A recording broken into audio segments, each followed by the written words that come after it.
Welcome back, everyone. Time to do another watch comparison between the Apple Watch Series 3 and the Apple Watch SE. Now, what's really funny is that Apple is still selling both these watches. Obviously, the SE, which is on my right, is the brand new one.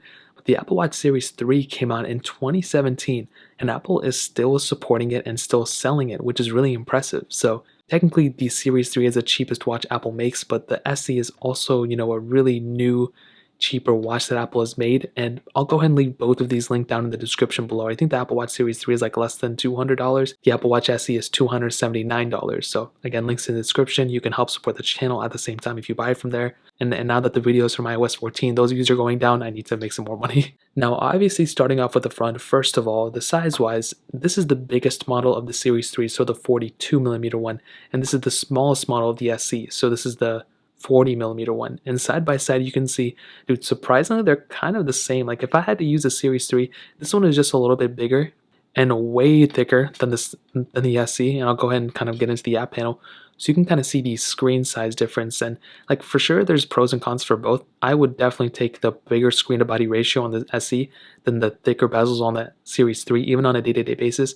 Now, the biggest difference, I think, comes in terms of the thickness. So you can see that the Series 3 is definitely way thicker than the SE, and I really do like how the SE is built. I don't like the thickness that comes with the Series 3, if I'm being honest. Now, I'm sure the smaller Series 3 has a little bit less thickness, but comparing these two, the thickness on the SE is way thinner than the thickness on the Series 3, if that makes any sense. And on the back, they're built pretty much exactly the same for the most part, the wireless charging pad and everything. And on the side right here where the digital crown is, as well as the power button, you have this pretty much the same type of capability there too. Now, both of these do have the Force Touch display, but it's like, I guess, like not Force Touch anymore. They also have 1000 nits brightness. They also have the 50 meters water resistance, so you can dip these in water and pretty much be safe. So in terms of that, they're kind of built, primarily the same. Again, there's some bigger differences, but I think for the most part, when it comes down to the ultimate like longevity and everything in terms of the build quality, they're both kind of built the same, have the same things, but the SE, I think, is the better built one because it is way thinner and also just, in my opinion, has a better looking screen because of this bigger screen to body ratio. Both of these do not have any always on display, so I guess they're pretty much the same build there too. And in terms of that really pretty much covers up the outside, the main differences. In terms of the software experience, though, this is where things are a little bit different. So on the Series 3, this thing has the Apple S3 chip inside of it, which is the same chipset as the Apple Watch Series 3, so there's nothing else to kind of compare it to. Now, I'm pretty sure this is probably going to get like one more version of watchOS, maybe two, and then it's going to get done. So on the Apple Watch Series 3, we're pretty much done here. I think it's, like I said, it's going to get one more, and then we are pretty much out of luck after that, which is kind of sad because I think this watch could really handle, more versions of software, but there's really nothing we can do considering the Apple Watch Series 2 is about to be, unsupported very soon probably. So it's probably going to get done very, very soon.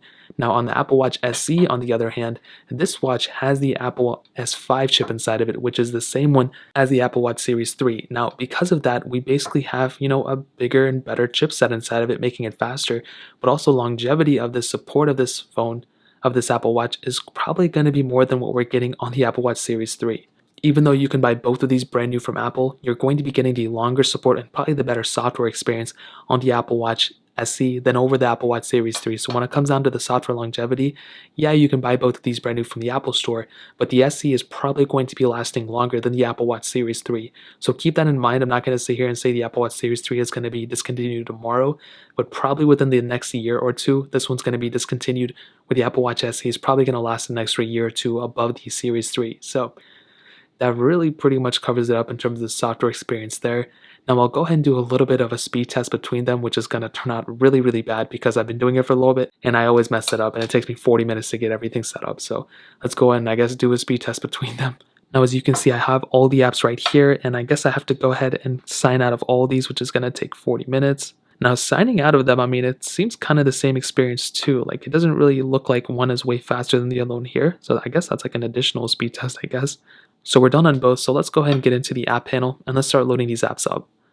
Let's load up the App Store. That's a really, really good one to start off with. 3, 2, and I'm about to mess this up. 3, 2, 1. Okay, as you can see, actually, no, this one loaded, but I had signed out of all the apps, didn't I? So I don't know what happened there. It looked like I was signed out of it, but I'll go ahead and restart it because there's no way the SE was that slow compared to the Series 3. So the App Store again, 3, 2, 1. Yeah, I don't know what's going on with this one. So the SE was on the right, the Series 3 is on the left, and this is usually not this fast. So I'm not really too sure what happened. It's usually not that fast. Scrolling through though, you can see, yeah, both are kind of the same getting into here. SE is faster, and that's kind of what I was expecting because that's what I saw yesterday on the Series 6 comparison. And this time they both look kind of the same when you're scrolling through, but when it came down to the actual opening speeds, the Series 3 was definitely slower there for sure. Getting into the news panel, 3, 2, 1. Now this is probably going to be different on both. Yeah, because we still have to get this preparing thing. And eventually we do get into it, which I think would have been faster than the Series 3. Going to go ahead and do music. 3, 2, 1. And again, it looks like it's faster on the Series 3, which is so weird. I don't know what's going on here. The SC was a little bit slower. That's actually really surprising to me. Let's get into the calculator. 3, 2, 1. And again, I don't know what's going on with the Series 3. It's like super fast in my opinion. It doesn't seem like it closed out of any of the apps that I got into, but as you can see, it did, which is very weird. So I don't know if I'm doing something wrong. I don't think so because I've used a lot of Apple Watches and it was working yesterday. So I don't know what's going on today. We can go and get it at stocks or whatever this is. 3, 2, 1. Okay, SE is faster. Series 3 still taking its time. And I think this is the speed difference we're expecting to see between all the apps. I don't know what's going on here. Maybe I have to go click out. Okay, I don't know. I'm not really too sure what happened there, but whatever happened, happened. We can go and get into like the workout. 3, 2, 1. And again, the Series 3 was actually pretty fast there too. So maybe it is the Series 3 actually being faster. I don't know what it is. We can go and do calendar. 3, 2, 1. Okay, maybe the Series 3 was a little bit faster there too. So I'm not really too sure what to make of it. I definitely do think, there's pros and cons for both, but it looks like the Series 3 was faster than the SE. But yesterday, for some reason, the SE was pretty slow, or the Series 3 was really slow yesterday. So I don't know what happened against the Series 6. So I guess it is what it is, but that was actually very, very interesting. I wasn't expecting to see this big of a speed difference between them. So let me go and hit on the battery life between them, and I'll go ahead and sum up this comparison.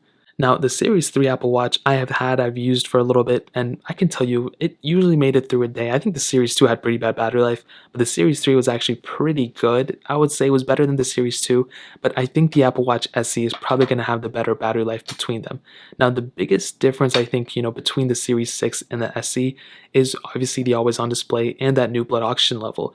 And with the lack of those things, you actually tend to have better battery life with less features. So with the SE, you're going to have pretty good battery life. For the Series 3, I think it's good enough for the most part. I think, like I said before, the SE will get you from point A to point B, but also you have to keep in mind that with the Series 3, it's cheaper. I understand, you're going to have a better experience because it's a cheaper little device or whatever, but I still think the SE is probably going to get you the better battery life at the end of the day. So to kind of sum up this comparison and to answer the question, which specific Apple Watch should you pick up?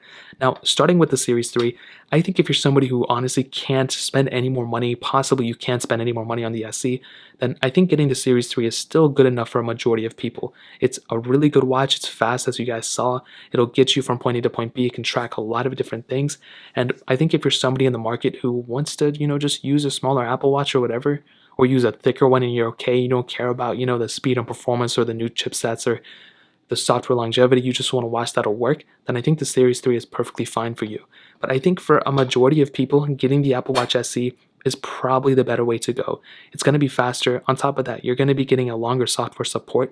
You're going to be getting more software. You're going to be getting a better software experience, in my opinion. And it should be faster. I don't know what happened here, but I guess that's a good thing for the Series 3. So it's a fast, smooth device as well. It's newer. It's going to be lasting longer. And it's not that much more expensive than the base model Series 3. So that's kind of how I would sum this comparison up. So if you guys have any other questions or anything, let me know in the comment section below.